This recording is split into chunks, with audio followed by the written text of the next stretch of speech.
Good morning. It is Wednesday? No, it's Thursday. Oh, so close to the weekend. That's really what I'm looking for. It is Wednesday the 22nd, I believe. I don't even know. It's not important. Look, it's Thursday. You can check the day on the blog. That's when you'll figure out what day it is. So today, let's talk about moving your company into being print on demand. And so I know a lot of you talk about that. A lot of you want to be publishers in the RPG industry. And a lot of you go out of your way to try to do really cool stuff. And I mean, a lot of you have done very, very well. But this one's really for, I'd say, the guys with not a lot of experience, who haven't done a lot. And this, there'll be something for everybody here. Don't you know me? There's something for everybody. But this time it's going to be really about some cool ideas that I've been using that I think would be very helpful to people. I've always been around PDFs. Everybody knows I've been PDF publishing for a very long time. I've got a great understanding how the PDF publishing market works. I think I've told everybody this. I think it's pretty well common knowledge. If you want to be serious about the PDF industry, or especially specifically for RPGs, you really need to put out product on a regular basis, and that's pretty common sense, right? Right. I'm going to do PDFs, make small products, make a bunch of them, do them weekly, then move to bigger products, and then they keep selling. It's very, very simple. It's not math. It's not super duper math here. It's basic. What I'm going to tell you on this part is kind of a continuation of that. Many people do tons of these small PDFs. They do tons of them. But then what do they really do with them? They have them, they sell. They sell for 99 cents or a buck or whatever. But usually they just have them out there. My first step, and I mean, if you're going to do small PDFs, try to go with a theme so you can connect them all together. And the reason that you want to do that is for this part right here. You want to connect a theme together that you can use to possibly print the book. For example, we have a line for LPG design called Treasures of Dio Exodus, and it's it's magic weapons that we've done, 1 page, 2 page PDFs, very, very small, very, very inexpensive. And we've done 25, 26 of them. So it's like, okay, we got 26 of these. Yeah, about a page, 2 pages pop. Well, that could easily be a 40-page product. We collect them together, 40-page product. And what do you do with the 40-page product? You put it, I must be not paying attention. What do you do with the 40-page product? You put it online. Well, you put it through POD. And then you sell it. Because you've already done all the hard work. You've done all the writing. You've done the layout. You got to do some more layout, but you know what the design should look like. You've done the editing. All you're really doing is taking your PDF that you've already laid out, copying that, pasting it into another, I'm using InDesign for me, InDesign file, and then relaying out, getting ready for press, ready to go out. This does not really cost you anything more than the time it takes you to relay out something. And if you've done it correctly the first time and you've used style sheets, and if what I'm talking about right now is going over a lot of people's head, what's a style sheet, what's InDesign? All right. First things first, I'll tell you what to do. Go find a book called the Non-Designer's Graphic Design Book. Yeah, that's it. The Non-Designer's Graphic Design Book. It's available online. It's on Amazon. I've said it several times here. I have it in my bookcase in my house. I still use it. It's a great book. I suggest everyone go pick that book up if you've never done anything on graphic design. That book is a great fundamental piece to starting you to understand what should be in graphic design, what things should look for. It's a great book. If you can't afford a designer, and a lot of people can't. Designers are expensive, I know. But that's a great start for using that book. From there,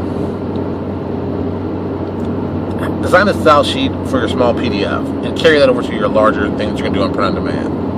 Because realistically, print on demand gives you a better margin. Now, if you're saying, what's a margin? All right, I'll explain it like this. What it costs you to make the product and what you sell for it, that's the margin in between. That's how you make your money. If a book costs you $1 to make and you sell it for $2, you make $1. That's a great margin. That's a great margin. We want really more. That's a nice margin. I mean, it's a good margin. Double your money, that's a good deal. What you kind of want is a better margin. You'd like to have a super duper margin. So if you made it for $1 and sell it for 10, that's the kind of margin you want. You're like, yeah, that's a good margin. But it's also got to be a margin that the market can bear. It also needs to be a margin that that really is profitable to you, because really the life's blood of your company is money coming in, the profit you're making. If you can make a product and you can sell it over and over and over and over and over again digitally, is a great example of that, and it doesn't cost you more to make, you've got an amazingly great product. I'll tell you, my favorite one of my business is a stock art. We sell stock art consistently, and stock art keeps getting bought over and over and over and over again. Why is that? Because people always need stock art. There are always guys who don't have a big budget who need to buy stock art. So this ties into, collecting your stuff together.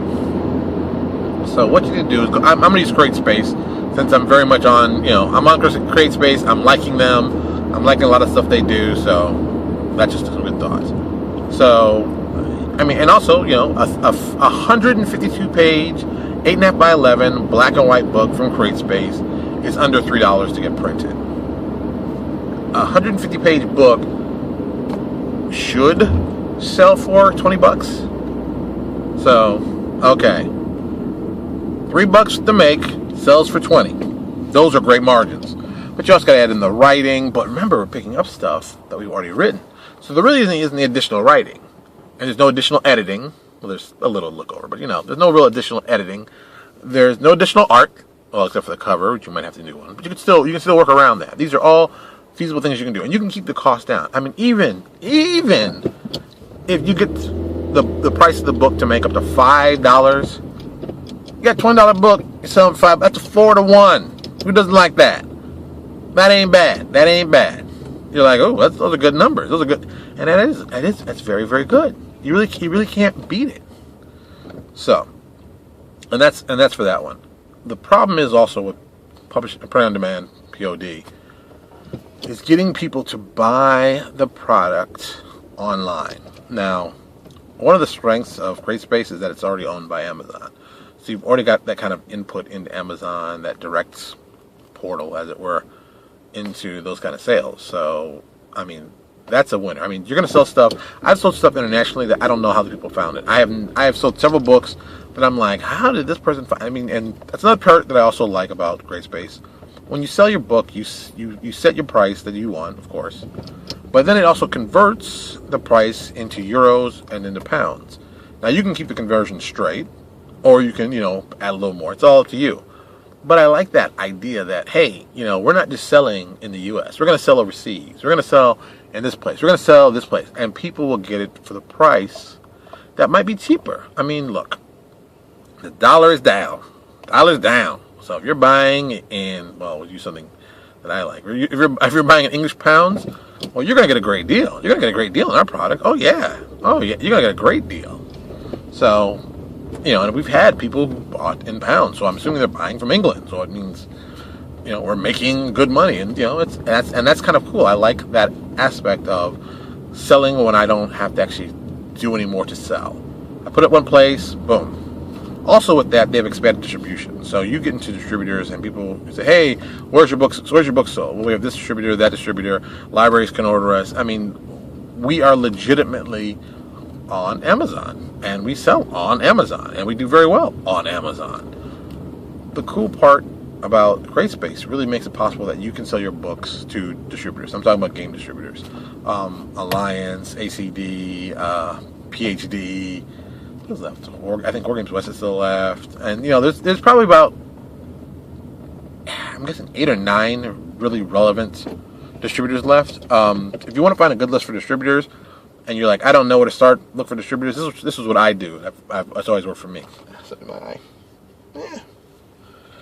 What you can do is go online to any well-known, respected company. My 2 favorite ones will always be Green Ronin and Steve Jackson Games. Both of them list not only the retail locations they sell at, but they also have the distributor list.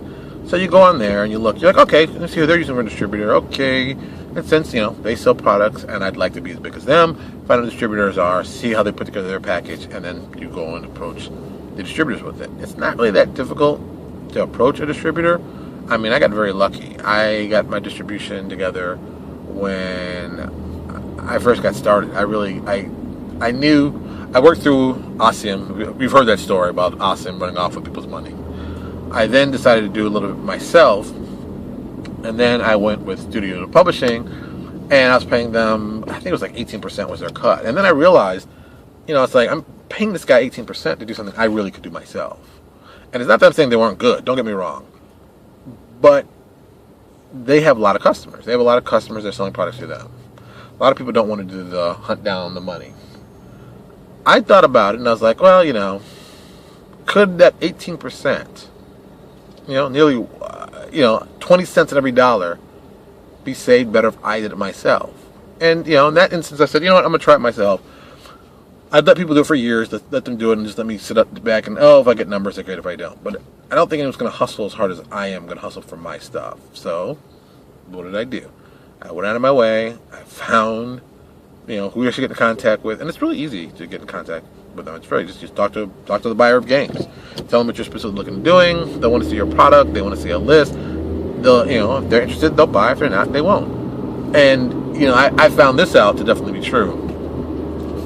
Once you have one distributor that's solid, a well-known guy, interested in you, other ones will be. It's like, it's very much like the pretty girls, the dating syndrome. I would say pretty girl, but dating syndrome. You can't find a date when you're looking. Can't find it to save your life. Second, you get someone you start dating, everybody and their mother comes out of the woodwork saying, "Oh, I always wanted to date you." And you're like, "What?" Same exact thing. So I think it's funny when that always happens. So that's why I was like, let me go on my own, figure it out, step by step. And it's not just refreshing to do that. I think it gives you control over your business, which is really the most important thing you want to do. You really always want to have control over your business, because no one's going to work harder in your business than you. No one's going to care more about your business than you. No one's going to do everything they can to make sure your business is a success except for you. So, it's more than just worth it. It's kind of just standard to do so. And I'll tell you, if a distributor doesn't pick you up, don't worry about that. If a distributor doesn't pick you up, think about ways you can still get into stores. One little way that I suggest that we're putting together for ourselves, we've done it with our Kickstarters, is that you go to the stores, you call them up, and you say, "Hey, look, I'm a publisher of PDF products. I have really cool stuff. Can I send you a sample box?" And a sample box may be, one of our campaign books and some other stuff. We're talking, realistically, I try not to send a retailer more than $10 worth of stuff. Not $10 retail, but $10 of my cost out of my pocket, because it's $10 that I may or may not get back. Because some retailers will take it and be like, "Thanks." They'll take it and say thanks, and you'll never hear from them again. You'll never, they'll take it and they'll spend it. Smart guys will go out of their way and be like, "Hey, I think I can find a new company that some my players might like, and let me find a way to sell it to them." It's all dependent. It's really all dependent on who you get and who's involved in it. I'm lucky enough, I've gotten to a lot of good retailers who will try out new products. There's several guys who want to try out new stuff just to put something new and cool on their shelf, and they'll be more than happy to try it out. I believe that's a good thing. More than just believe. I know it's a good thing to do. The more people that try your product out, the more people see it, the more chances you'll get to expand yourself and become better known. But it takes time. I mean, this is not going to take, a day. You can't do this for a day and be like, "Oh, it didn't work. Oh, this thing sucks." Don't be like that. That's total BS. You got to work at it. It's a job. You got to work at it. And if you're really, really good at it and you really, really understand it, you go and do the stuff. Like, for example, when you're looking to get into stores and that kind of stuff, you've got to do trade shows. You've got to do some of the trade shows, because that's where the retailers are. All the good retailers go to the Gamma Trade Show in Las Vegas. I am a huge fan of the Gamma Trade Show in Las Vegas. I haven't gone in a couple of years, business, work, that kind of stuff. It's one of those. It's like the worst time. My field is busy during the months where all the good stuff happens. So you've got to pick and choose what you can go to and what you can't do. If you've never been to the Gamma Trade Show in Vegas, I suggest you go. It's highly educational as a publisher. You get to see all the distributors in one spot. You can hit them all up at the same time. It's good for that. It's got a lot of just smart things going on. There's tons of classes you can take. So when I went, PDF publishing was really still in its infancy. I actually did a speaking But years ago. Now people are doing it. Now PDF publishing is, so common it's ridiculous. But when I was doing it, there weren't many guys doing it. People were like, "Oh, you can't make that much money doing it." It's like, nah, I wouldn't say that. Nah, I wouldn't say that. You can make some money doing it. It's it's a nice pretty penny. So that's what I did. I think a lot of people don't know the GAMA trade show, or GAMA itself. GAMA, the organization for Game Manufacturers Association, is really about helping helping the retailers and the manufacturers get together and make successful games. And it's like any organization. What you put in is what you get out. So, I joined GAMA years ago. I was on for a little bit, then I stopped because I was like, I wasn't putting much in. I didn't think I was getting much out, and I wasn't really at that stage of, well, let me start pushing GAMA. Let me go more. And I didn't, I just didn't do it. It wasn't a good idea for me at the time. And being a PDF publisher, and we're talking. This is back 2006, 7. So there's a lot of pushback on, oh, you guys online are stealing my customers. You heard that a lot. That's always my favorite one. Oh, you're taking my customers are coming to you and they're not coming to me, my customers. And I'm just like, look, if you don't have the product that people want, they're going to come to me and buy it from me. I would love for you to carry my products. Well, I'm not sure. And then you did that little dance. You're just like, all I want to do is sell my products to people who are interested in buying them. It's not rocket science we're doing here. We're not splitting atoms, we're not, cloning cats. We're just selling games. And we're selling fun games that should be easy to sell. And sometimes they are easy to sell. Sometimes it's amazingly easy to sell. Sometimes it's not. And I think the more we structure our businesses to work effectively can only help us. Once again, print on demand.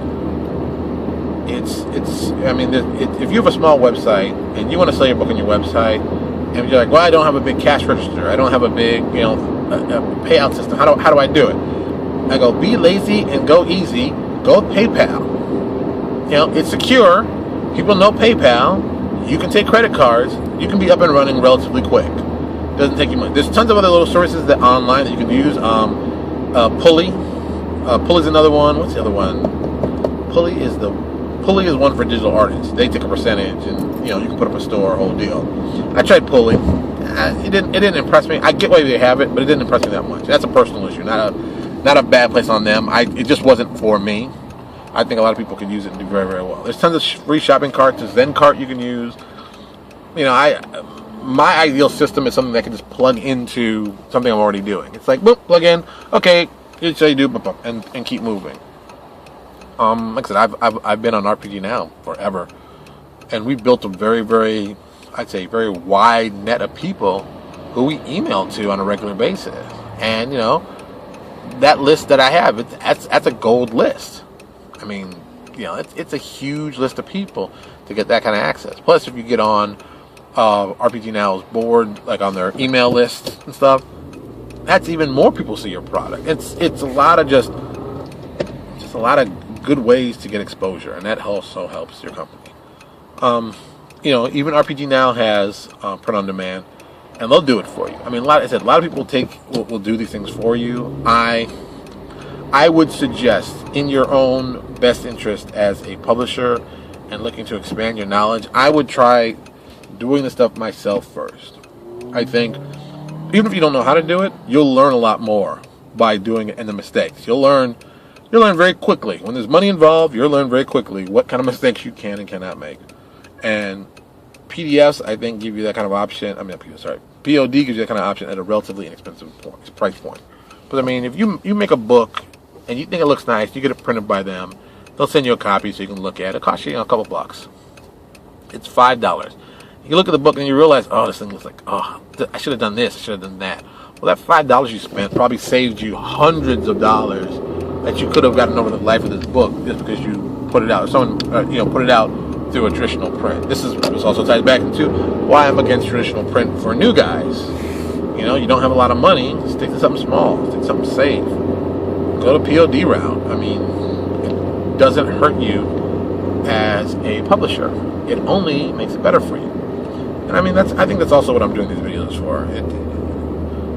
It's really kind of, I'd say, cathartic for me. Yeah, a little cathartic for me. I think it's good to hear from a different perspective, because I mean, really, most publishers will tell you, that we usually work alone. A lot of us work alone, by ourselves, in very small numbers, to do this stuff, and often we don't get to talk to each other about what's going on. I mean, great example.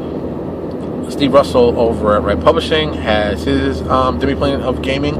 It's great to listen to him because he talks to other publishers and talks about, what are you guys doing? What are your plans? What are you trying for stuff? What's going on in your company? And he and Owen get together and they talk about that. And I think it's helpful to do that kind of stuff, while at the same time, you just need to also interact with other people in the field, because there's always a great idea that you didn't think of. It's like, oh, I didn't think about that. Oh, that's a great idea. I didn't think about that. That happens all the time. I mean, just recently, someone gave me a great idea for a Kickstarter reward, which I'm like, holy cow, that's a great idea. So I would tell you, but I can't tell you. It's great. I'm going to use it myself. So you're like, Lewis, you're a scumbag. Yeah. All right, I'll tell you. It's really not that big of an idea. Well, it is kind of cool, but it's still interesting. I'm kind of stealing this from the guys at Troll Lords, and I don't know if they announced this, but we just happened to notice that some friends of ours were looking at some products. They did a Kickstarter recently, and they made a book, hardcover book, real nice, real thick book. Picked up the book, and a buddy's like, well, how much do you think that book costs? I'm like, this book probably like, book like this, $40. $40 is what I would expect. Not a big surprise. The book was $27. I was like, wow, that's really cheap. And it kind of like, boom, the light went off in my head. When they built the Kickstarter, I don't know if they actually did this on purpose, but he mentioned that he said they did this, and I thought that was a great idea, and I thought it'd be better as a reward to actually tell people you're doing it. They kept the price of the book down because of the Kickstarter doing so well. If think about it, if you got a Kickstarter when you're asking for $10,000 and you get $40,000, you can go, hey, I can spiv up this book and make it nicer. Or I can do something even crazier. I can actually lower the cost on the book. And people are like, well, why would you want to lower the cost of the book? You'll make less money. I'm like, but you're missing the other point of it. Low-cost books get people interested. For example, if you could buy, I'll use the monster book we're working on. It's a good example. That monster book, in my head, I have a preset price and size.